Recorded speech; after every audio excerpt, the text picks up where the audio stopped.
Isang corporate girlie si Shane. Sa araw din na ito, papasok siya sa kanyang kumpanyang pinagtrabahuhan.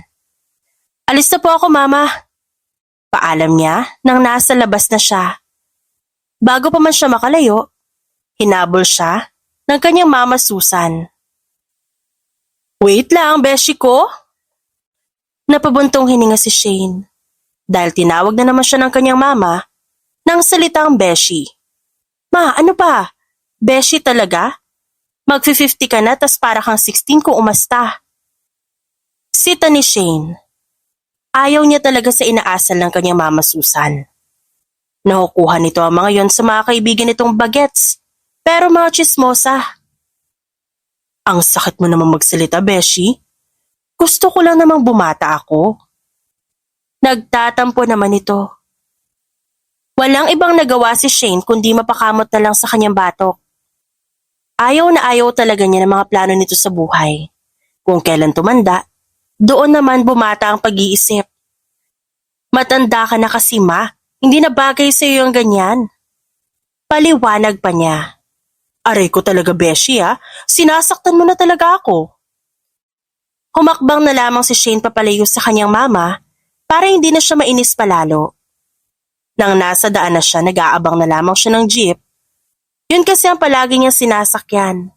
Kasi mura lang ang bayad. Para po! Nag-wave siya ng mataas nang makita ang isang jeep na bago lang din sa kanyang paningin. Aba, mukhang bago na ngayon Aniya sa sarili. Hanggang sa huminto na ang jeep sa kanyang harapan. Tiningnan niya ang driver. Nanlaki ang kanyang mga mata kasi mukha pa itong binata. Gwapo naman ang driver na to. Mukhang bago pa yata siya. Ngayon ko lang to nakita Sambit pa niya sa kanyang sarili. Lumapit ang driver sa kanya saglit. Sakay na. Medyo may asim ang pagsasalita nito. Doon lang siya parang natauhan kasi nakatitig na pala talaga siya sa lalaki. Talagang nagugwapuhan siya dito. Ay shit.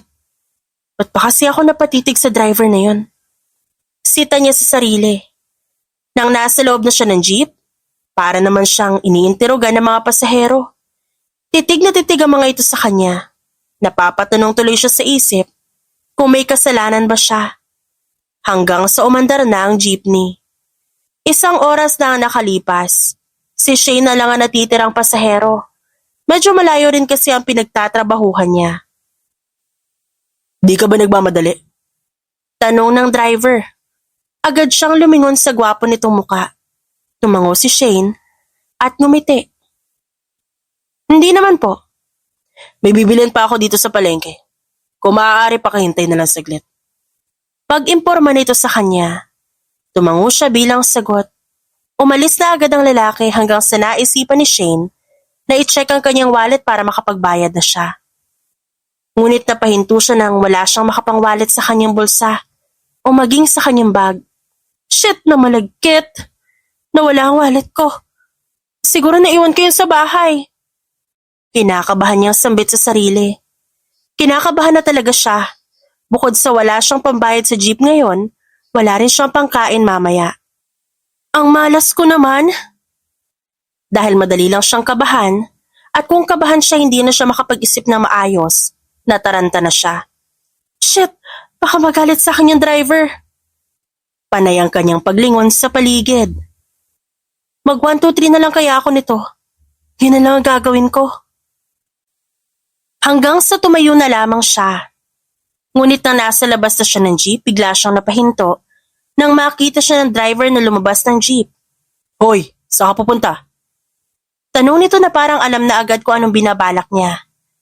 Dahil sa kanyang pagkataranta, agad siyang tumakbo. Sorry po, nawala po kasi yung wallet ko. Sigaw niya sa lalaki. Nag-peace sign pa si Shane. Hindi naman talaga niya ginusto na tumakbo siya. Wala lang siyang choice kasi wala talaga siyang pera ngayon. Bumalik ka dito, babae! Sigaw ng driver. Mabilis ang takbo ni Shane.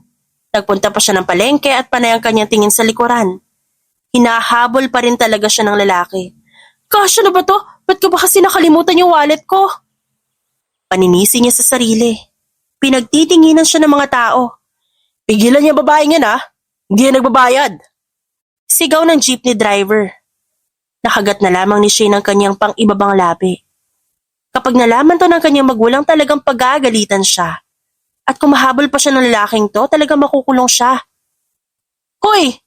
Sigaw pa ng babae. Nag-cross-side si Shane habang patuloy na tumatakbo.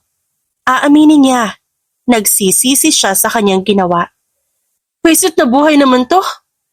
Paninisi niya ulit sa sarili. Ipapakulong talaga kita. Sigaw ulit ng lalaki. Mas lalong dumagundong ang dibdib ni Shane sa kaba. Walang katapusan ang kanyang pagtakbo. Lord, Lord, Lord, patawarin niyo ako sa kasalanan ko. Nagigipit lang po ako ngayon. Bigla ko nalang naisip na tumakbo. Sorry po. Pagdarasal ni Shane, nang sa tingin niya nakalayo na siya sa lalaki, tumingin siya sa likuran. Wala na ito sa kanyang paningin. Nagtago siya sa may likuran ng pampublikong banyo. Baho naman dito? Reklamo niya sa sarili, pero tiniis na lamang ni Shane dahil ayaw niya makita siya nito. Nasa na kaya ang babaeng yan? Dahil sa narinig ni Shane, napapikit siya. Alam niyang nasa likuran lamang niya ang nagsalita at ang boses na yun mula sa jeepney driver. Shit! Katapusan ko na yata. Nang idilat niya ang kanyang mga mata, unti-unti siyang tumingin sa kanyang likuran. Kitang-kita niya ang nakakunot nitong noo. Hi! Nauutal niya ang sambit sa harapan nito. Mas kinabahan siya na may kasama na pala itong pulis. Hindi ko po talaga sinadyang tumakbo. Nawala kasi yung wallet ko. Paliwanag niya. Gayunpaman, kitang-kita ni Shane na hindi naniniwala sa kanya ang jeepney driver. Pusasan niyo yung babaeng yan. Baka pumuli na naman tumakbo. Napabuntong hininga na lamang si Shane. Wala naman siya magagawa. Kaharap niya ang mga pulis at ayaw niyang dagdagan pa ang problema. Kasama po ako, huwag niyo lang ho ako saktan. Agad na siyang pinusasan ng mga pulis. Nang tiningnan niya ang lalaki, nakangiti ito ng malapad. Yan ang nararapat sa taong katulad mo. Sisiguraduhin ko magbabayad ka. Pangaral nito sa kanya. Sorry po talaga. Talagang nawala wallet ko baka naiwan ko yun sa bahay. Huwag ka na magsinungaling pa, babae. Alam ko na ang modus na ganyan. Kwapo sana. Masungit naman. Wala pang puso. Doon ka na lang sa presinto magpaliwanag, iha. Saad ng pulis na may hawak sa kanya. Napabuntong hininga na lamang si Shane. Lupay-pay siyang sumakay sa patrol car. Pero kumunot ang noon niya nang tiningnan siya ng jeepney driver. Maganda ka pa naman sana pero salbahe ka pala. Titiyakin kong hindi lang ito mararanasan mo. Pagbabanta pa nito sa kanya. Tumingin siya sa pulis na nasa loob ng front seat. Gusto niya magsumbong na binabantaan siya. Pero mukhang hindi naman siya paniniwalaan ng mga ito. Pangit! Singhal niya sa driver. Nang nasa presinto na sila, hindi alam kung anong dapat niyang gawin. Natatakot siya na baka saktan siya ng lalaki. Anong totoong pangalan mo? Shane Perez po. Muli na naman niyang tiningnan ng lalaki nasa likuran ng pulis na kaharap niya. Ibang pulis ngayon ang nag-i-interview sa kanya. Edad mo? Pangalan ng mga magulang? Agad niyang sinagot yon. Ilang segundo pa tumawag ang pulis sa bahay nila. Hanggang sa isang oras na lumipas dumating ang kanyang magulang. Beshi, ano nangyayari sa'yo? Nababahalang tanong ng kanyang mama. Napasinghap na lamang si Shane sa inasta ng kanyang ina. Nilingon ni Shane ang jeepney driver na nagpipigil ng tawa. Pati na rin ang mga kapulisan. Ma, dala mo ba wallet ko? Tanong niya agad. Tahimik lang ang kanyang papa. Napapahiya na talaga si Shane sa mga nangyayari. Ibinigay agad ng kanyang mama ang wallet. So hindi kayo naniniwalang naiwan ko lang wallet ko?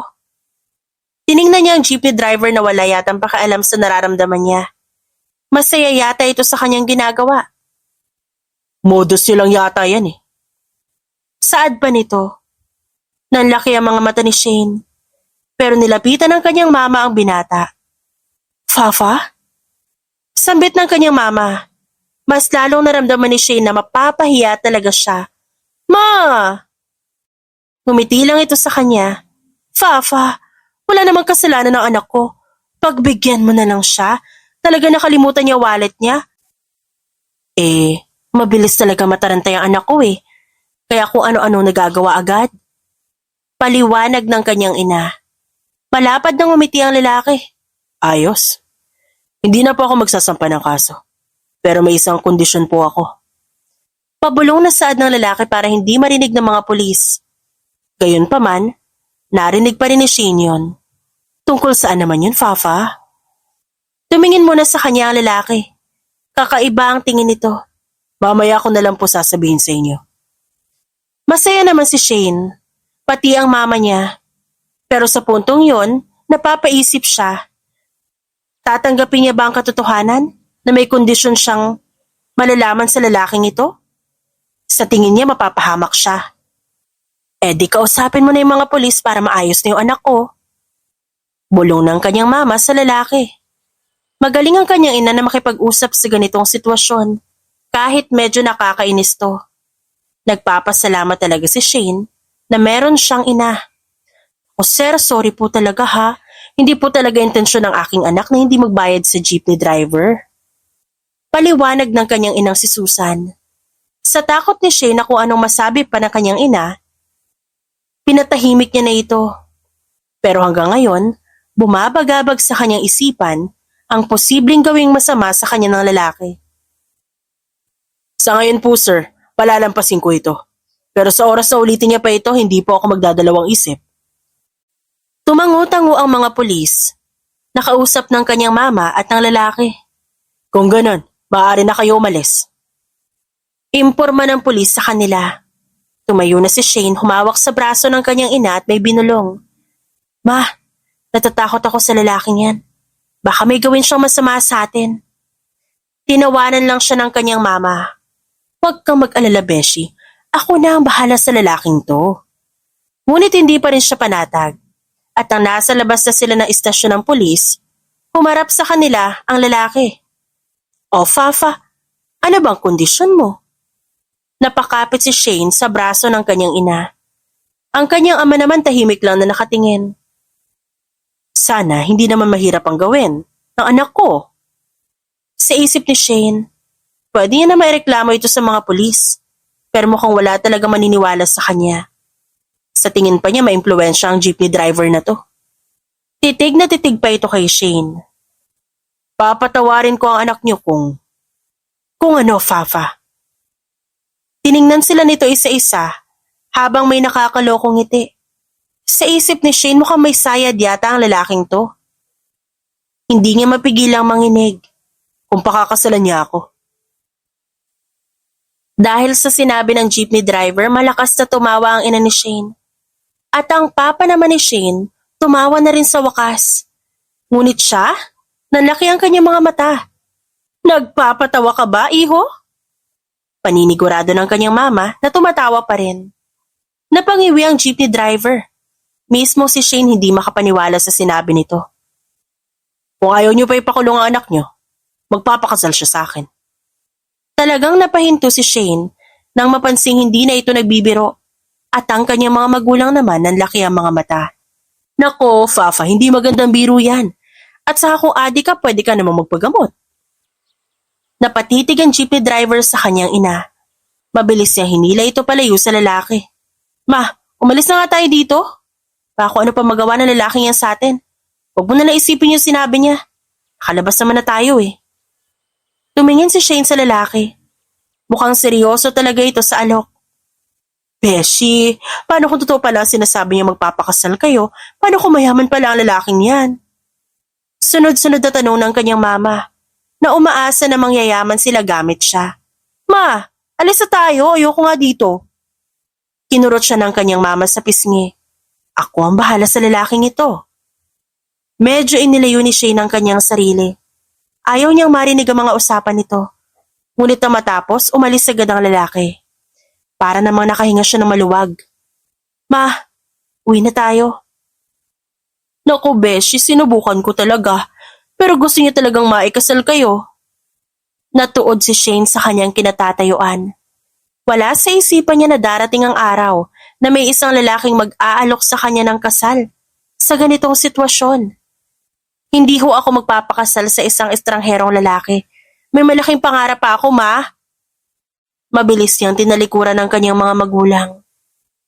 Matuli na lumipas sa mga araw, pero para kay Shane parang kahapon lang nangyari ang lahat. Hindi pa rin niya makalimutan na para siyang ibinenta ng kanyang ina. Beshi, hindi ka pa ba papasok ngayon? Nag-awol ka na ba sa kumpanya mo? Sunod-sunod na tanong ng kanyang ina. Kumunot lamang ang kanyang noo. Ilang saglit din napasinghap siya. Ayoko lumabas ng bahay, ma. Binenta mo ako sa lalaking yon? Matagal bago sumagot ang kanyang ina, kaya napabuntong hininga siya. Shane, hindi kita binenta sa lalaking yon. Wala akong ibang magawa kundi umuo sa sinabi niya. Natatakot din ako, no? Pero sa tingin ko, may rason yun. Ano mas matimbang sa'yo ngayon? Makulong ka o magpakasal sa kanya? Natigilan si Shane. Ilang taon na rin nung hindi siya tinawag ng kanyang mama sa kanyang pangalan. At sa mga sinasabi nito, wala naman talaga siyang takas. Mayaman ba yung lalaking yun para alokin ako ng ganun agad-agad? Tanong niya sa sarili. Shane, ang sabi ng lalaki, sa oras na makasal kayong dalawa, bibigyan ka niya ng 10 million pesos. Hindi lang yun, may madami pa siyang sinabi sa akin. Kung gusto mong malaman, makipagkita ka sa kanya. Para siyang malalagutan ng hininga sa nalaman. Pera-pera na lang ba lahat, ma? Narinig niya ang pagbuntong hininga ng kanyang mama. Hindi naman sa ganoon, anak. Wala akong magawa. Ayaw ko namang masaktan ka niya. Isumbong na lang kaya natin siya sa pulis. Suhestyon ni Shane. Narinig niya muli ang pagbuntong hininga ng kanyang ina. Hindi natin yun magagawa. Dahil sa tingin ko, maimpluwensyang tao ang lalaking yun. Sagot pa nito. Wala nang ibang nagawa si Shane kundi ang matahimik na lang. Tumayo ka na dyan. Magtrabaho ka na at huwag mong sayangin ang pinaghirapan mo. Ilang minuto ang lumipas, wala nang nagsalita sa labas ng kanyang silid. Tumulo ang kanyang luha dahil ayaw niyang nasasaktan pati ang kanyang mga magulang. Malilintikan talaga yung lalaking yun sa akin eh. Galit niyang bulong sa sarili. Dumating ang araw ng Sabado na parang kinamumuhian ni Shane ang araw na ito. Ang araw ng Sabado kasi ay kung kailan niya makakaharap ang lalaking kinamumuhian niya. Nandito na tayo. Imporma ng kanyang ina. Napatingin agad sa paligid si Shane. Sa kanilang harapan ay isang mataas at malaking mansyon. Ang laki nga at ang ganda. Pero agad umasim ang kanyang muka nang maalala na kakaharapin pa pala niya ang kinamumuhian niyang lalaki. Beshi, relax ka lang. Alam kong hindi mo pa kilala ang lalaking yon, pero nasa likuran mo lang kami, anak. Huwag kang magkamaling sumigaw ng malakas, ha? Kasi kapag nangyari yun, susugod agad kami ng papa mo. Alam niyang pinapagaan lang ng kanyang ina ang kanyang loob. Hindi niya magawang makapag-relax. Tayo na po sa loob. Nang nasa harapan na sila ng gate, may guard na pumigil sa kanila. Ano sadya niyo? Hindi po pwede mag-solicit ngayon, ha? Nanlaki ang mata ni Shane. Kung ganun, hindi naman kasi sobrang magara ang kanilang suot. Hindi po kami magsusolicit. Kailangan namin makausap si Nicolay Laurel kasi mag-uusap sila ng anak ko tungkol sa kasal. Dahil sa sinabi nito na patitig ang gwardya sa kanila at bigla itong tumawa. Nagpapatawa po ba kayo? Wala po sinabi sa akin si Sir Nicolay. Napangiwi si Shane. Ginagago lang yata tayo ng lalaking yun, may. Pero nilapitan ng kanyang mama ang gwardya. Kapag kuwan biglang sinampal ng kanyang ina ito. Sabihin mo sa amo mo, nandito kami sa harapan ng bahay niya. Kung ayaw niyang lumabas, susunugin ko itong malaking bahay niya. Babala nito sa gwardya. Walang nagawa ang guard. Dali-dali itong tumakbo sa loob ng bahay. Nakakunot ang noon na bumaling si Shane. Ma, ba't mo naman sinampal yung guard? Baka kasuhan tayo, ah. Tumitig lang sa kanya ang kanyang ina. Ngunit kapag kuwan lumingon ito sa asawa at bumalik kay Shane. Ex ko kasi yun. Iniwan niya ako bago ang papa mo kaya deserve niyang masampal. Hindi makapaniwala si Shane sa revelasyon ng kanyang ina. Kapal naman ang mukha ng lalaking yun. Gusto mo suntukin ko na lang siya? Sumasakit na ang ulo ni Shane Pero kahit ganun mahal niya ang mga ito. Ilang minuto rin ang kanilang paghihintay nang muling bumalik ang guard. Pasok kayo, sabi ni Sir Nikolay. Pinagbuksan na sila ng gate. At nang nasa loob na sila, talagang namangha si Shane. Pero gumugulo sa isip niya bakit isang jeepney driver lang si Nikolay. Pero ganito pala ito kayaman. Jeepney driver ba talaga ang may-ari nito? Hindi napigilan ni Shane na magtanong. Hindi lang siya isang jeepney driver, Beshi. Sa tingin ko nagpapanggap lang siyang ganoon. Hindi natin siya masisisi kung anong kanyang dahilan. Paliwanag ng kanyang ina. Sumunod kayo sa akin. Imporma ng bodyguard. Dumiretso sila sa isang napakagandang garden. Nang makaupo rin sila sa upuan, muling nagsalita ang gwardya. Maghintay po kayo saglit kasi lalabas mamaya sa Sir Nikolay. Sa tingin ni Shane, naiilang lang ito sa mama at papa niya kaya mabilis itong umalis. Gayunpaman, bumalik na naman sa damdamin ni Shane ang pagkainis sa lalaki. Nikolay pala pangalan niya, di bagay sa ugali. Inis niyang sambit. Ilang minuto ang lumipas sa paghihintay, dumating sa wakas ang lalaki. Kitang-kita ni Shane ang kagwapuhan nito. Naakala niya walang kasamaang bahid. Sa totoo lang crush niya pa sana ito nung una. Pero ngayon, kinamumuhian niya ito.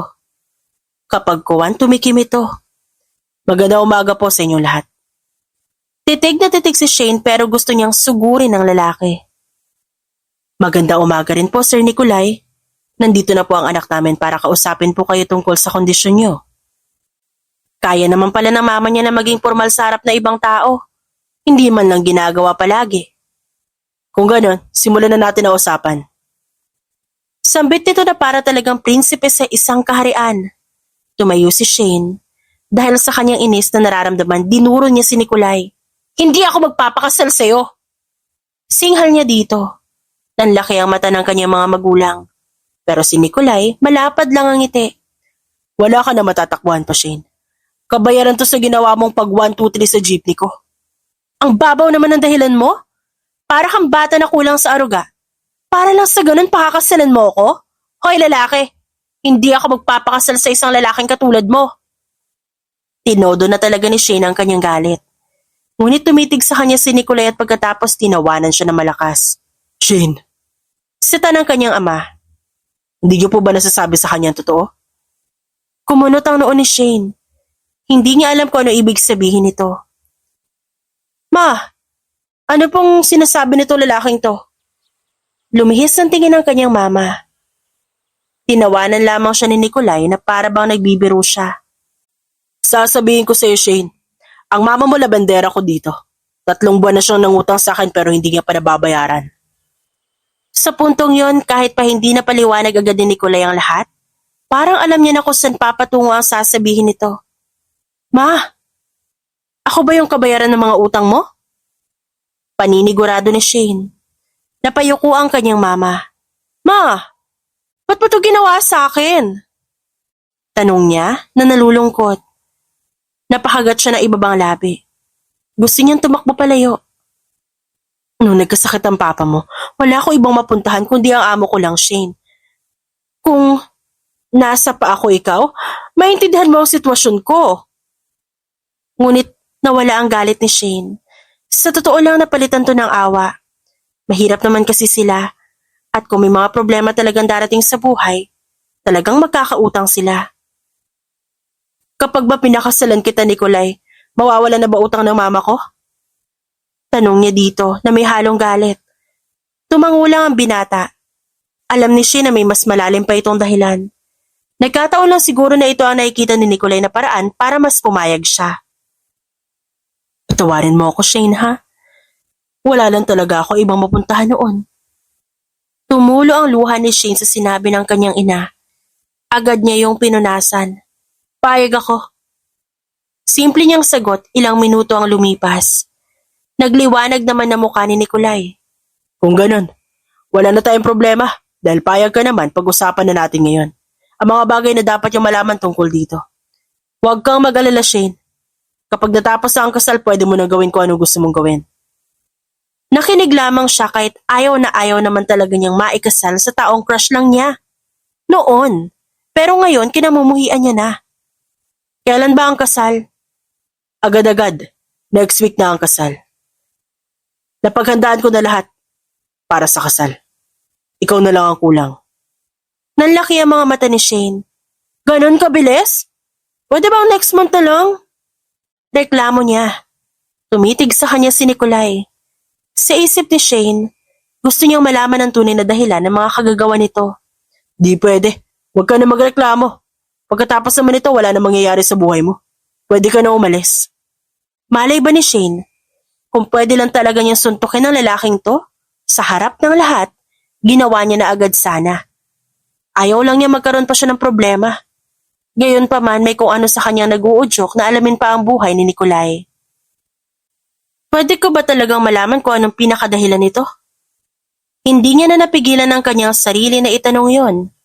Ngunit hindi man lang sumagot sa kanya si Nikolai. Anak, ang mahalaga ay kakasal ka sa kanya. Wala kang dapat isiping iba. Anang kanyang mama. Hindi kumbinsido si Shane sa mga narinig niya. Pero tumayo siya para tapusin na lamang ang usapan. Okay po, kung ganun aalis na po ako. May trabaho pa kasi ako. Pagpapaalam niya. Naiwan ang kanyang mga magulang sa garden. Nagbadali siyang lumabas at nang nasa labas na siya agad siyang umiyak ng palihim. Pagsisisihan mo talaga ang ginawa mo sa akin, Nikolai. Galit niyang sambit sa sarili. Sumapit na nga ang araw ng kasal. Kinakabahan si Shane sa maaaring makita niya. Anak, magsisimula na ang kasal. Siguraduhin mo lang na maayos ang sasabihin mo mamaya. Imporma sa kanya ng ina. Simula noong nalaman niya ang ginawa ng kanyang mama, talagang hindi na siya masyado nakikipag-usap dito. Gayunpaman, wala na siyang takas sa nakatadhana sa kanya. Natanggap po ba kahapon ang bulaklak ni Sir Nikolai? Lumingon naman agad siya sa kanyang ina. Nasa bahay lang yun. Naaalala ni Shane ang mga efforts ni Nikolai para sa kanya. Simula nung nag-alok si Nikolai ng kasal, masasabi ni Shane na trying hard itong mag-effort. Pinapadalhan siya ng pagkain, bulaklak, at gusto rin siya nitong ihatid sundo. Ngunit minsan tinatanggihan na rin niya. Shane, masaya ako na sa wakas magkakaroon ka na ng katuwang sa buhay. Pangarap namin ng papa mo to. Ayaw naming tumanda ka mag-isa. Napangiwi siya.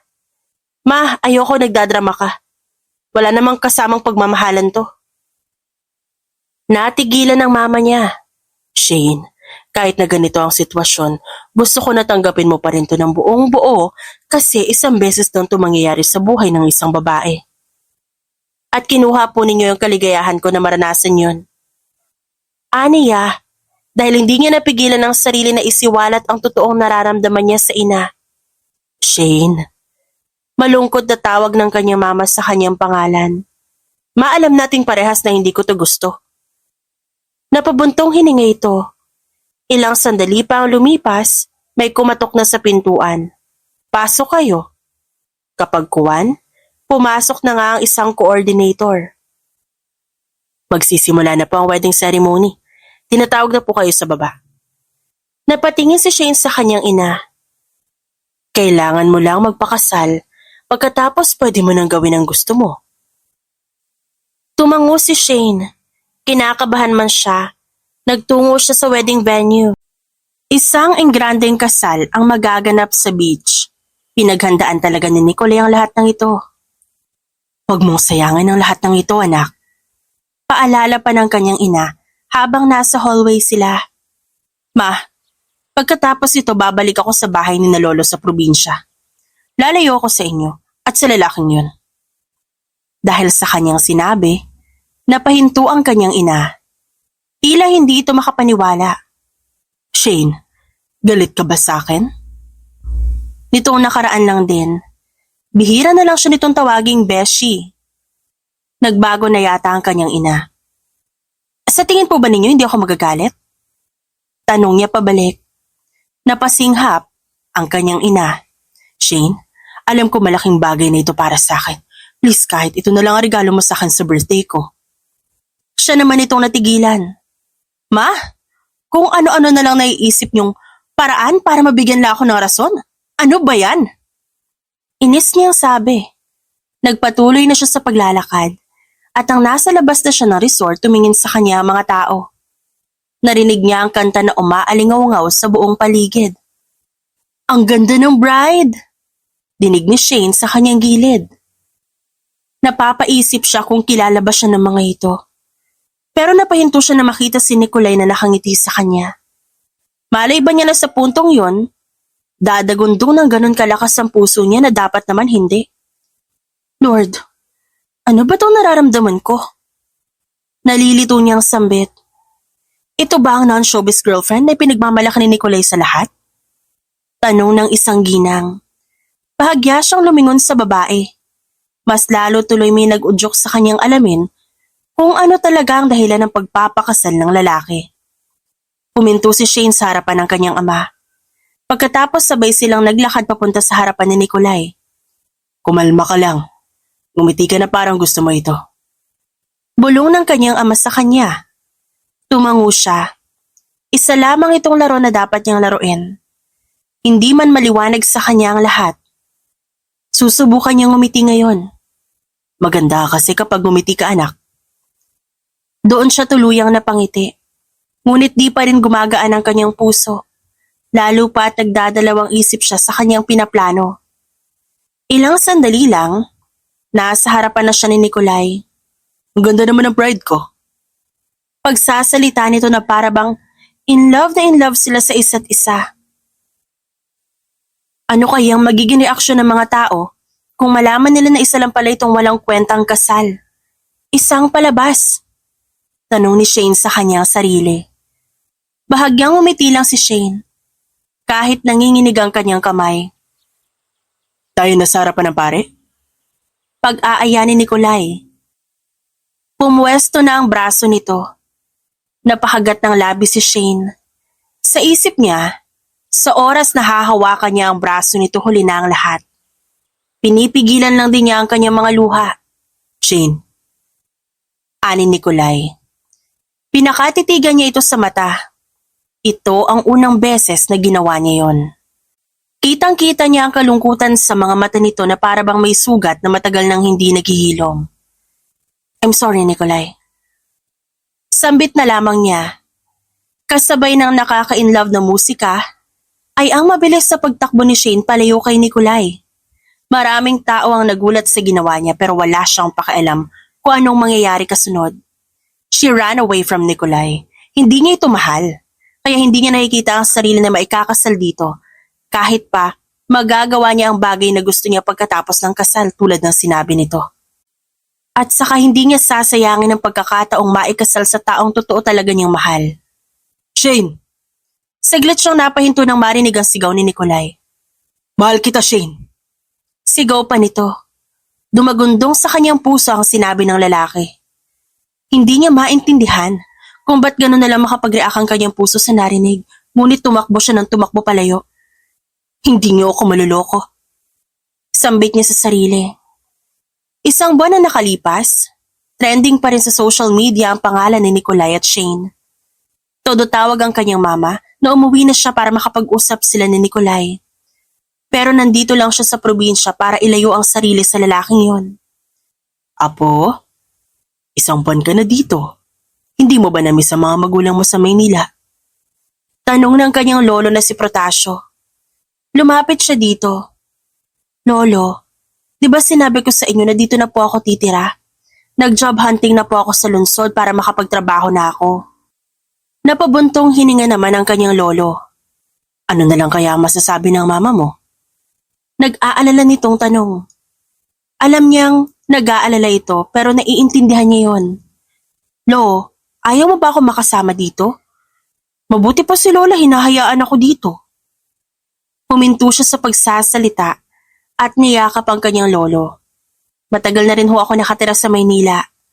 I want something new. Gusto ko dito. Napangiti naman ang kanyang lolo. Sige na nga, pero kung kukunin ka na mama mo dito, taas kamay na ako nun.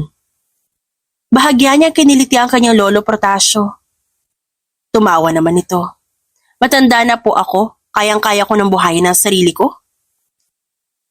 Napailing na lang ito at tumango. Oo na apo, Tigilan mo na ang pagkiliti sa akin kasi hindi ka talaga magtatagumpay na makiliti ako ng bongga. Lolo naman, simula bata pa ako, hindi ka naman talaga nakikiliti eh. Tumatawa ka lang. Ano ba naman yan? O siya, bago mapunta sa tampuhan yan, may lalaki sa labas ng bakuran. Nikolay daw ang pangalan. Imporma ng kanyang lola Amore.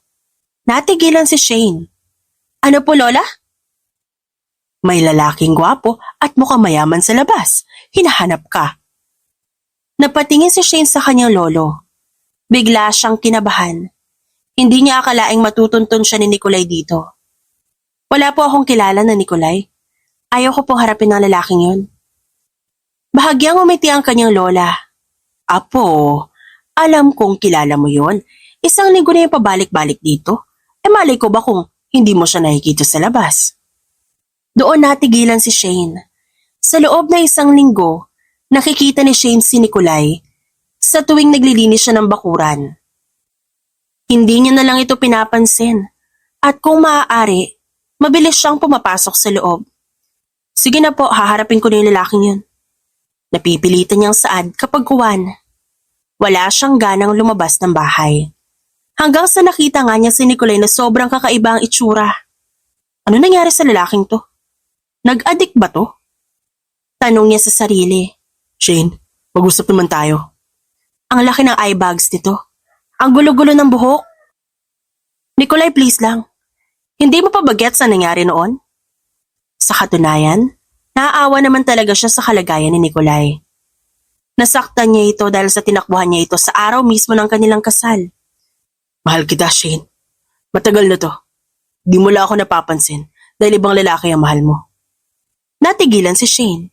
Hindi niya alam kung anong pinagsasabi nito. Nikolay, hindi kita mahal. Kung nandito ka kasi galit ka sa akin, ayos lang. Naintindihan ko yung galit na nararamdaman mo. Pero sana naman magkaroon ka ng respeto. Paliwanag pa ni Shane. Hindi lumayo ang tingin ni Nikolay sa kanya. I'm not angry to you, Shane. Nandito ako para sabihin sa'yo na sobra kitang mahal. Simula college pa lang tayo. Tinitingala na kita hanggang ngayon. At hindi ko pa rin maibaling ang pagmamahal ko sa iba kahit anong gawin ko. Napayuko na lamang si Shane. Naalala ni Shane na linggo-linggo siyang nakakatanggap ng sulat, flowers, at mga pagkain sa kanyang locker. Hanggang ngayon, hindi niya pa rin alam kung kanino galing yun pero mukhang nasabi naman na ni Nikolay. Ito nga siguro ang dahilan. Salamat sa pagmamahal mo sa akin, Nikolay. Gayon pa man, hindi ko masusuklian ang pagmamahal na yon. Nasaktan niya na si Nikolay noon sa kasal at masasaktan pa ito sa sasabihin niya. Hindi ako maniniwalang hindi mo ako mahal, Shane. Kitang-kita ko nung college pa tayo. Kung paano kang umingiti sa tuwing nakikita mo ang mga binibigay kong flowers at pagkain. Nagre-reply ka sa akin. Those days were like a magic for me. Napabuntong hininga si Shane. Hindi kita kayang mahalin, Nikolay. Yun ang totoo. Pero titig na titig pa rin siya sa lalaki. May dahilan ka ba kung ba't di mo kayang ilabas ang pagmamahal na yun sa akin? May diin na tanong nito kay Shane. Napatitig si Shane sa mga nangungusap na mga mata ni Nikolay. Ano ibig mo sabihin? Kapag kuwan, lumahad sa harap ni Shane ang isang diary na sinulat niya. Doon mas lumakas ang kabog ng kanyang puso. Shit! Bakit nasa kanyang diary ko? Si mama ba nagbigay niyan? Binigay ito ng mama mo sa akin. She wanted me to read this. Nabasa ko ang page 100 sa diary nito. Napaatras si Shane. Hindi siya makapaniwala sa mga nangyayari. Sa pahina na yun nakasulat ang mahabang confession ni Shane para sa taong mahal niya. May pangalan pa yun. Mahal mo ako, Shane. Yun ang naging dahilan para tumulo ang luha ni Shane. Napalingon-lingon siya. Sa puntong yun, halo-halo na ang kanyang emosyong nararamdaman. Sabihin mo sa akin na mahal mo ako, Shane. Nabasa ko ang diary mo. Oo, mahal kita. Yun ang totoo. Pero Nicolay, natatakot ako ipakita yun sa'yo. Dahil sa estado ng buhay natin. Mayaman ka. Mahirap lang ako. Yun.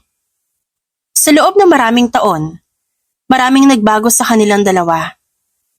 Kaya nung nakita niya si Nicolay, Na naging jeepney driver, hindi niya agad to nakilala. Ito na pala ang crush niya nung college. Walang magagawa ang estado ng buhay. Kung tunay na nagmamahalan ng dalawang tao, Shane, yun ba talaga ang kinakatakot mo?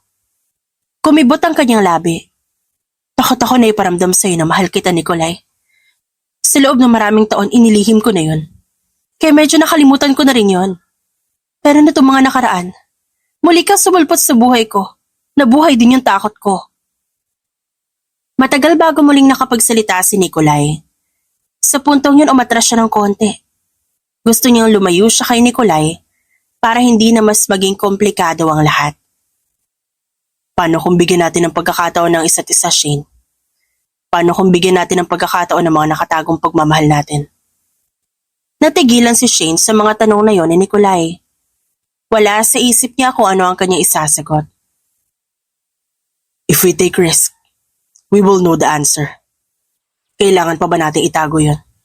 Tiyak naman ako na maganda ang patutunguhan natin, Shane. And I will make sure na hindi kita sasaktan. Ani Nikolai sa malambing na boses. She did not know if she really deserved him. Hindi makapaniwala si Shane na nag-take siya ng risk para sa pagmamahal niya sa lalaki. Wala sa isip niya na mangyayari ito ngayon. Nagdadalawang isip man siya. Siguro nga tama ang matakot siya sa bagay na yon. Shane, handa ka na ba? Tanong ni Nikolai na makalabas na siya sa bahay ng kanyang lolo. Isang linggo rin kasing nanatili si Nikolai sa bahay ng lolo ni Shane para patunayan ito ang tunay na pagmamahal. Natatakot ako. Baka sobrang galit ng mga magulang ko sa akin. Hinawakan ni Nikolai ang kanyang kamay. Parang may enerhiyang dumaloy doon. Magiging maayos din ang lahat, Shane. Nandito lang ako sa tabi mo. He was so reassuring. Simula nung pinapakita nito ang tunay nitong intensyon sa kanya, nararamdaman talaga ni Shane na mahal siya nito. Kahit pa nga nasaktan niya si Nikolai, hindi ito nagalit sa kanya ng sobra. Kasi nasaktan ko si mama at papa sa nagawa ko. Bahagyang umiti si Nikolai at hinaplos ang kanyang palad. Naiintindihan ka naman nila. Nasa loob sila ng kotse habang nag-uusap. Pero salamat kasi hindi mo naman ako pinakasuhan. Natawa ng bahagya ang lalaki. Di ko yun magagawa sa taong mahal ko. Napatungo si Shane. Maraming bagay na nalaman si Shane tungkol sa pilit na pagpapakasal nito sa kanya. At ang pinakamalalim na dahilan ni Nikolai ay dahil mahal siya nito. Nagkataon lang na marami ang bagay na pumabor sa kanya kaya nagagawa niya ng paraan, lalo na ang pagpapanggap nito bilang isang jeepney driver. Mahal mo ba talaga ako, Nick? Ilang beses niya nang naitanong yon. Ngumiti ang lalaki sa kanya. Mahal kita, Shane. Maniwala ka man o hindi. Sobra kitang mahal. Hindi ko pa ba yun napatunayan sa lolo mo? Natawa si Shane. Naaalala niya nung sinabi ni Nikolai na manghaharana ito sa kanya. Talagang hinabol si Nikolai ng kanyang lolo habang may hawak pa itong itak. Mabuti na lamang napigilan ni Shane ang kanyang lolo Protasio. Grabe no? Ang dami mong nagawa sa loob ng isang linggo. Kaya mas lalo ako naudyok na mas sumama sa'yo sa Maynila. Hindi agad sumagot sa kanya si Nikolai. Bagkus pinaandar na nito ang kotse. Nang nasa daan na sila, saka lamang to nagsalita. Pero hindi sinagot ang sinabi niya kanina. Shane, alam ko mabilis to. Gusto ko taligawan, pwede ba? Natigilan si Shane at napatingin siya kay Nikolai. Huwag ka nga magbiro, talaga bang seryoso ka? Tumango ito. I'm very serious, Shane. Gusto ko mas lumalim pa ugnayan natin dalawa. Alam ko na mahal natin na isa't isa. Ito na siguro yun para masimulan natin ang bagay na yun. Napatitig sa daan si Shane. Gusto ko naman eh. Pero para bang may bumabagabag talaga sa puso ko. Natatakot ako kung kailan tayo nagkagustuhan. Saka naman may darating na mga problema. Ayaw ko ring makarinig ng sasabihin ng mga tao na gold digger ako. Dahil ikaw ang boyfriend ko. Muli na naman niyang nasabi yon kay Nikolai. Narinig niya ang pagbuntong hininga nito. Mahal kita, Nick. Sa tingin ko rin ayos na naging setup na to. Gayun pa man hindi ko maiwasang mag-alala para sa sarili ko. Hininto muna ni Nicolay ang pagmamaneho. Humarap ito sa kanya at hinawakan siya sa kamay. I feel your worry, Shane. Sabi ko nga we will take the risk. And I will promise you na hindi ka masasaktan dahil lang sa sinasabi ng mga tao. Kung mahal naman natin ang isa't isa, wala na makakapigil nun. Wala na tayong pakialam sa mga tao kung ano sasabihin nila. Kahit wala naman tayong magagawa, may masasabi pa rin sila.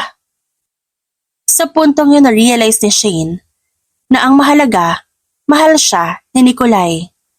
Takot lang talaga siya na may masabi ang iba. Hindi siya takot na magmahal. I'm sorry, Nick. Sige kung gusto mo. Ligawan mo ko, pero pahihirapan kita. Babala niya kay Nicolay. Malapad nang umiti ang lalaki at hinalikan nito ang likuran ng kanyang palad. Nanlaki ang kanyang mga mata. Talaga, Shane? Hindi ako makapaniwala. Ang saya ni Nicolay. Napangiti na lang din si Shane. Pero pahihirapan pa rin kita bago mo makuha yung oo ko. Matamis nang umiti ang lalaki. Simula sa araw na ito, magiging prinsesa kita. Wala kang ibang gagawin kundi maging masaya sa piling ko. Bahagyang natawa si Shane. Hindi pa naman kita sinasagot ah. Nakakalokong umiti sa kanya si Nicolay. Sisiguraduhin ko naman na lalambot yung puso mo sa akin. Napangiwi na lamang si Shane. Kapag kuwan, nagmaneho muli si Nick. Sa buong biyahe, maraming sinasabi si Nicolay. Mga lugar na dapat nilang puntahan at mga bagay na gagawin nila kapag sinagot niya na raw ito. At sa puso ni Shane at maging sa isip niya, alam niyang mahal siya nito. Nasa harapan na ngayon si Shane ng kanilang bahay. Kinakabahan siyang makita ang kanyang mga magulang. Baka kasi galit ang mga ito. Pumasok ka na, Shane. Di ako namimiss ka na ng mga magulang mo. Tumango siya bilang sagot. Pumasok na siya sa gate. At nang nasa harapan na siya ng pintuan, hinawakan bigla ni Nicolay ang kanyang kamay. Ma! Tawag niya sa loob, ngunit walang sumasagot. Ma, makikipag-usap lang po ako sa inyo. Lumingon siya kay Nicolay. Sinabi nito na ang mga magulang niya'y galit sa kanyang ginawa. Pinahiya niya ang mga ito sa harap ng maraming tao. Baka walang tao. Maalam ko na may galit pa kayo sa akin. Pero nandito ako para humingi ng tawad sa nagawa ko. Gayunpaman, kahit galit din si Shane noon sa mga magulang, tila bigla na lang yung naglaho. Lalo pat nasa tabi niya na ngayon si Nicolay. Nakausap ko sila. Sinabi kong dadalhin kita dito. Pero di ko akalain na mukhang ganito sila kagalit. Napabuntong hininga na lamang si Shane. Maiintindihan niyang galit ang mga ito. Pero sa isip niya, dapat nga siya pa yung mas magalit. Dahil pinagkanulo siya ng mga magulang. Mukhang galit nga sila sa akin. Aniya? Kapag kuwan, habang nagpipigil ng luha, tumalikod na siya. Shane, baka natutulog pa ang mga magulang mo. Napakagat siya ng labi. Imposible yon dahil tanghali na. Kaya mabilis siyang umalis. Wala siyang pakialam kung sumigaw si Nicolay para lang pigilan siya. Shane, please. Hinayaan na lamang niya ito. Natagpuan niya ang sarili sa isang bar na malapit lang din sa bahay nila. Isang baso nga ng beer? Request niya sa bartender nang makaupo sa island table. Kung saan, nagsishake ng drinks ang kaibigan niya doon. Oy Shane, long time no see ah. Nagbago ka na ba ng buhay? Di ka na ba umiinom? Umorder nga ako sa'yo, di ba? Anong di umiinom? Natawa na lamang si Shane. Ngayon lang ako nagka-oras. Libre mo nga ako? Kinurot agad ni Jameson ang kanyang pisngi. Ikaw talaga? Hindi mo na nga ako parating binibisita dito, tas magpapalibre ka pa. Kinurot din niya ang pisngi ng kaibigan. Sige na, madalang naman ako nagpapalibre sa'yo eh. Pagbigyan mo na ako ngayon. Ngumiti ng malapad si Jameson. Sige na nga. Dahil sinagot na rin ako ng girlfriend ko. Libre ko na to. Dahil sa sinabi ni Jameson, nanlaki ang mga mata ni Shane. Ang girlfriend nito ngayon ay 4 na taon din itong niligawan. Talaga ba, Jameson? Grabe naman. Hindi ako makapaniwala. Congratulations sa'yo, ah. Kaya nga eh. Ang saya ko ngayon. Sana makita mo siya. Pupunta mamaya dito si Kate. Excited na ako makita ulit si Kate. Busy pa naman ang babaeng yun. Masayang sabi ni Shane. Ilang saglit pa, binigyan na siya ni Jameson ng beer. Agad niya yung tinungga. Nga pala, huwag mo mamasamain ah. Totoo ba yung balita? Tanong ni Jameson. Tumingin agad siya kay Jameson. Oo, pero alam mo ba, nagkaayos na kaming dalawa. Saka nililigawan niya ako ngayon. Si Jameson naman ang hindi makapaniwala. Ikwento ko na lang sa'yo. At doon na nga siya nagsimulang magkwento. Hanggang sa nalasing si Shane, may isang lalaki na bigla na lang umakbay sa kanya. Lasing din ito kaya bigla siyang nainis. Ano ba? Kilala ba kita? Wala pa naman si Jameson dahil nagbanyo pa ito. Ang arte mo naman, ganda. Umalis ka nga, ang asim mo. Kapag kuwan, naramdaman niya ang galit nito. Susuntukin sana siya nito nang biglang may sumita dito. Hey, when a lady does not want you around, huwag mo siyang pilitin pa. Nanlaki ang kanyang mga mata nang makita si Nikolai. Alam niyang lasing din ito. Napaisip siya na baka kanina pa ito nasa bar at minamanmanan siya. Nick, namula ang pisngi nito. Lumapit ito sa kanya. Are you okay? Tiningnan ni Shane ang lalaki na pinapaalis na ng mga bouncer. Agad siyang tumango. Ayos lang ako. Salamat sa pagtatanggol sa akin. Hinawakan ni Nikolai ang kanyang kamay. Sa puntong yon, kakaiba ang kanyang nararamdaman. Uminit ang buong katawan ni Shane. Alis na tayo. Medyo lasing ka ni. Magpapaalam pa sana siya kay Jameson. Ngunit hinila na siya nito palayo. Saan mo ako dadalhin? Ayaw ko muna sa bahay namin. Nasa loob na sila ng sasakyan. Tumingin sa kanya si Nikolai na may pag-aalala. Kanina pa kita tinitignan doon. Mabuti na lang talaga kaibigan mo yung bartender.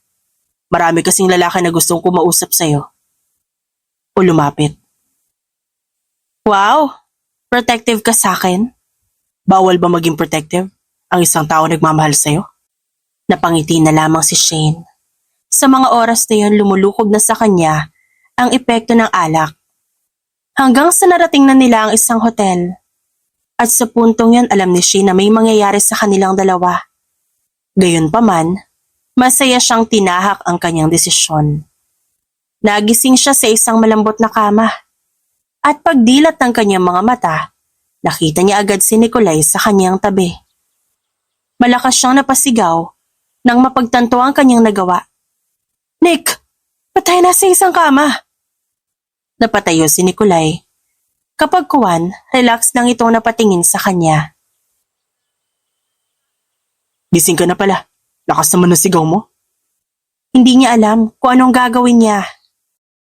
Nalasing tayo. May nangyari ba sa atin? Meron. Napahawak si Shane sa kanyang bibig at muling napasigaw. Diyos ko, Nick! Gayunpaman, wala siyang nararamdamang galit sa katawan. Galit ka ba sa akin? Hindi siya tumango. Unti-unti siyang napangiti dahil sa kakaiba ang kanyang nararamdaman. Nick, ganito pala sa katawan kong first time. Dahil sa kanyang tanong, nanlaki ang mata ni Nikolai. Tila hindi ito makapaniwala. Nahihiya ako sabihin sa'yo na first time ko rin. First time mo? Baka hindi nagsisinungaling ka lang yata eh. Napanguso naman ang lalaki. First time ko nga. Sorry pala kung di ko napigilan ang sarili ko. Malapad lamang nang umiti si Shane. Kapag kuwan, biglang niyakap ni Shane si Nikolai. Hindi ako galit sa'yo, Nick. Sadyang di lang ako makapaniwala sa nangyayari ngayon. Bahagyang natuod si Nikolai. Kapag kuwan, bigla siya nitong hinawakan sa kamay. Kala ko magagalit ka sa akin eh. Ayos lang sa akin. Nabigla lang ako kasi medyo masakit tong, alam mo na. Natutok ni Shane ang kanyang bibig. Ayaw niyang magsalita pa man kaya tinawanan na lang siya ni Nikolai. Gutom ka ba? Kain muna tayo sa baba nitong hotel? O gusto mo, hatidan kita dito ng pagkain? Umiling si Shane. Tatayo na sana siya nang bigla siyang makaramdam ng kirot sa maselang bahagi ng katawan. O hindi ako makakalakad ng maayos eh. I forgot. O sige, magpa-room service na lang tayo. Tumayo na si Nicolay at tumawag na sa telepono. Napatitig na lamang si Shane sa katawan dahil sa mga naranasan niyang hindi niya inakalang mangyayari sa kanya. Ilang minuto ang lumipas, bumalik sa kama si Nicolay. Bukas na lang tayo babalik sa bahay niyo. Mukhang di ka pa okay eh. Paliwanag nito. Galit siguro talaga yun sa akin. Aniya, makalipas ang ilang minuto. Kapag kuwan hinawakan ni Nicolay ang kanyang kamay, pinapangako ko, magiging maayos ang lahat ng to. Gagawin ko ang makakaya ko, katulad ng pagsuyo ko sa'yo. Napangiti na lamang siya ng simple. Namiss ko rin talaga yung mga yon, kahit medyo binenta nila ako sa'yo. Sorry talaga sa nagawa ko, Shane. Nagmahal lang naman ako. Kinagat niya ang kanyang labi. Ayos na. May mga bagay talaga sa buhay na nangyayari ng ganun. Ipapangako ko talaga, kapag naging mag-asawa tayo, hindi kita sasaktan. Asawa agad? Aniya at kinurot ang braso ng lalaki. Oo naman, para di ka na makuha na iba pa. Pabiro niya itong sinampal sa braso. Kapag kuwan, dumating na ang kanilang in-order na pagkain. Naging busy silang dalawa sa pagkain hanggang sa nakalimutan na lamang ni Shane ang dinamdam na problema. Kinabukasan din, bumalik sila sa bahay nila Shane at eksaktong nasa labas ng kanilang bahay ang kanyang mama. Ma! Tawag niya dito sa boses na malungkot. Agad itong lumingon sa kanya, ngunit hindi ito lumapit. Ma, kung galit kayo sa akin, alam ko maintindihan niyo pa rin ako. Pero nandito ako para makapag-usap sa inyo. Siya na ang lumapit dito. At nang malapit na siya, bigla siyang niyakap ng kanyang mama ng sobrang higpit. Napasubsob din ito sa kanyang balikat, na naging dahilan para maiyak na si Shane. Patawarin mo kami, anak. Kasalanan din namin ito ng papa mo. Pinaramdam namin na hindi kami mabuting mga magulang para sa'yo. Patawarin mo kami. Kasi kung hindi dahil sa amin, hindi ka masasaktan na sobra. Bahagyang napangiti si Shane. Hinagod niya ang likuran ng kanyang ina. Pinapatawad ko na po kayo. At sa patawarin niyo rin ako sa aking nagawa. Nasaan po pala si Papa? Nasa loob ng bahay. Mag-usap kayo mamaya. Hinarap niya ang kanyang mama. Sana maging maayos na tayo, ma. Ayaw ko magkagalit tayo. Tayo lang naman kasi nandito sa bahay na to. Tumangutango ang kanyang ina at kapag kuwan muli siyang niyakap. Binalingan niya si Nicolay na nakatingin sa kanila at nakangiti na rin. Nag-thumbs up pa ito sa kanya. Tara na nga po sa loob. Namiss ko na rin kasi si Papa. 3 araw ang lumipas, masaya si Shane dahil todo effort si Nicolay sa kanya. Dinadala siya nito sa kung saan. Sweeto sa kanya at parati din siyang pinapatawa. She really appreciates him. Ano na naman ang sasabihin mo sa akin, Shane? Tanong ni Nicolay na magrereklamo pa yata. Basta, wag ka na lang makulit kasi medyo malayo pa. Hanggang sa dumating na sila sa seashore, tumigil sila. Nandito na ba tayo? Teka lang, ako na magte-take off ng piring na yan. Malilintikan ka talaga sa akin kapag ikaw nag-alis. Natawa naman ang lalaki. Ano naman kasing pakuluto? Secret nga, malalaman mo naman mamaya eh. Hindi na nagsalita si Shane at hinayaan niya si Nicolay. Shane, nasan ka na? Ba't di ka nagsasalita? Nagpigil lang ng tawa si Shane. Shane, tatanggalin ko na to. Teka lang, wag mong kunin ang piring. Ang tagal mo kasing hindi nagsalita. O sige na, go na. You can remove it. Nagmadaling magtanggal ng piring si Nicolay. At na makita nito ang kanyang table presentation, nanlaki ang mga mata nito. Para saan to? Surprise! Parati mo na lang kasi ako sinusurpresa, bumabawi lang ako. Nagustuhan mo ba? Nasa tabi sila ng dagat ngayon at naisipan naman ni Shane ito. May sasabihin din kasi siya kay Nikolai. Siyempre sobrang nagustuhan ko. Kapag Juan lumapit na ito sa kanya at yumakap ng sobrang higpit. Thank you for this. Akala ko ilalagay mo ako sa dagat eh. Pabiro niya itong sinampal sa braso. Wisit ka talaga? Pero hindi lang yon. May sasabihin din ako sa'yo. Pero kumain muna tayo. Sa ngayon, ikaw naman pagsisilbihan ko. Napangiti si Nikolai. Hanggang sa pinagsilbihan niya na ang lalaki. Nang matapos silang kumain, naglakad sila malapit sa dagat. Ang saya nating dalawa, no? Alam mo, wish ko, ganito na lang parati ang buhay ng may karelasyon. Yung walang away, puro ganito lang. Bahagyang natawa si Nikolai. Wala namang ganong kaperpektong relasyon, Shane. Pero kahit wala, we will try to be perfect. Thank you nga pala, Nick. Hanggang ngayon di ka pa rin humihinto sa paliligaw sa akin. Humawak sa kamay niya si Nikolai. Ayos lang din. Itong relasyon natin, para din naman tayo may label. Alam mo ba, si Jameson, 4 na taon siyang nanligaw sa girlfriend niya ngayon. Hindi talaga sumuko. Kaya happy ako para sa kanya. Kahit umabot pa tayo sa 10 taong pagliligawan, magtitiis ako, Shane, para sa'yo. Ang tagal naman ng 10 years. Baka magkaanak pa nga siguro tayo tas wala pa rin tayong label. Malakas na natawa si Nikolai. Nagtawanan na lamang muna silang dalawa. Nang huminto sila, napabuga ng malalim na hininga si Shane. Nick, may sasabihin ako sa'yo. Sana hindi ka masaktan. Shane, what do you mean? Kitang-kita niyang medyo natitense ito. Gusto ko na huminto ka sa panliligaw mo. Ayaw ko na. Natuod si Nikolai. Hindi ito makapaniwala sa binanggit niya. Pagod na kasi ako eh. Shane, di kita maintindihan. Linawin mo naman sinasabi mo. Malungkot at nababahala ang boses nito. Ngunit kalauna na pailing naman si Shane at napangiti. Joke lang. Nag-peace sign pa siya. Hindi makapaniwala si Nikolai. Napahawak pa ito sa puso. Shane, akala ko kung ano na eh. Nick, ang gusto ko talagang sabihin sa'yo, sinasagot na kita. Dahil doon, unti-unting nagliwanag ang mga mata ni Nikolai. Shane, di ka ba nagbibiro? Tumango siya at nang makumpirma yun ni Nikolai, agad itong yumakap. Yes, girlfriend na kita. Sa susunod na buwan magpapakasal na tayo ah. Kasal agad?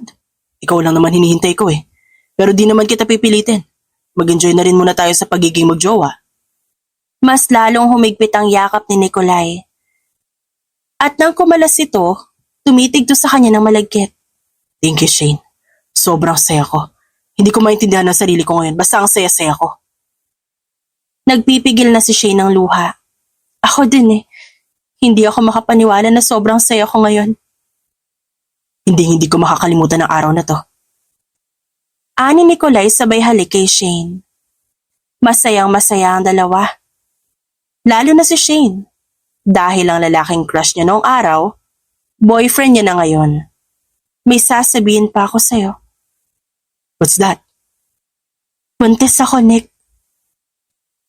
Napatitig na lang sa kanya si Nikolai na parang hindi makapaniwala. Talaga?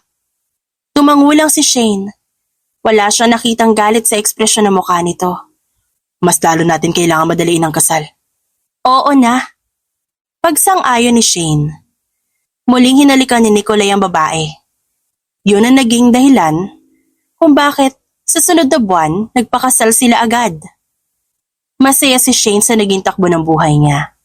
Kontento siya sa mga bagay na nakamit niya.